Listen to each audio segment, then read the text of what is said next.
नमस्कार, आपण पाहतात नमस्ते फलटण यूट्यूब चॅनल आणि मी राजकुमार गोपने। फलटण ग्रामीण पोलीस स्टेशनच्या हद्दीमधील दालवडी तालुका फलटण या गावातील सोमनाथ संदीप जाधव वय वर्ष 18 यास ढवळपाटी या ठिकाणी संपवल्या प्रकरणी ढवळ तालुका फलटण येथील चौघांच्या विरोधात फलटण ग्रामीण पोलिसांमध्ये गुन्हा दाखल करण्यात आला आहे। मयत सोमनाथ संदीप जाधव यांचे वडील संदीप जाधव यांच्या फिर्यादीवरून या चौघांच्या वरती फलटण ग्रामीण पोलिसांमध्ये गुन्हा दाखल करण्यात आला आहे। आज दिनांक 10 एप्रिल रोजी पहाटे 1:30 वाजण्याच्या सुमारास ढवळपाटी या ठिकाणी या 4 युवकांनी त्याला बेदम मारहाण केले असल्याचं या ठिकाणी फिर्यादीत म्हटलेलं आहे। संदीप जाधव यांच्या मोबाईल वरती 1 वाजण्या सुमारास फोन आला आणि त्यावेळेस जो सोमनाथ जाधव हा कुठे आहे हे विचारण्यात आले असता ते बाहेर झोपला असल्याचं सांगितलं। मात्र बाहेर पाहिल्यानंतर त्या ठिकाणी संदीप जाधव यांना सोमनाथ दिसला नाही आणि तिथून ते थेट त्यांनी पुन्हा फोन केला। त्यावेळेस ते ढवळपाटी या ठिकाणी त्यांना बोलावण्यात आलं।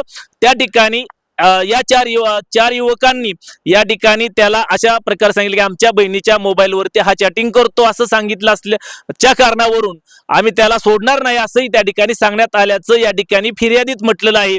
यावरून या ठिकाणी बेदम मारहाण केल्यानंतर त्याला फलटण येथील सुविधा हॉस्पिटलमध्ये नेण्यात आलं होतं। त्या ठिकाणावरून त्याला बारामती या ठिकाणी नेण्यास सांगितलं।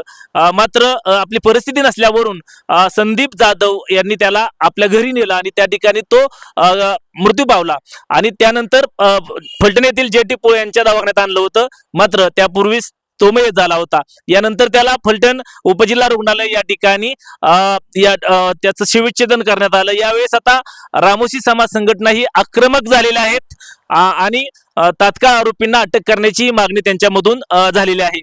फलटण ग्रामीण पोलिसांमध्ये याबाबत चौघांच्या विरोधात गुन्हा दाखल करण्यात आलेला आहे। चौघांच्या विरोधात फिर्याद दिल्यानंतर गुन्हा दाखल करण्यात आला आहे। यामध्ये आदित्य विजय शिंदे, ओम लोखंडे, चिका लोखंडे आणि पिंटू लोखंडे अशा चौघांच्या विरोधात फलटण ग्रामीण पोलिसांमध्ये जे मृत सोमनाथ जाधव यांचे वडील संदीप जाधव यांनी तक्रार दिल्यानंतर या चौघांच्या विरोधात गुन्हा दाखल झालेला आहे।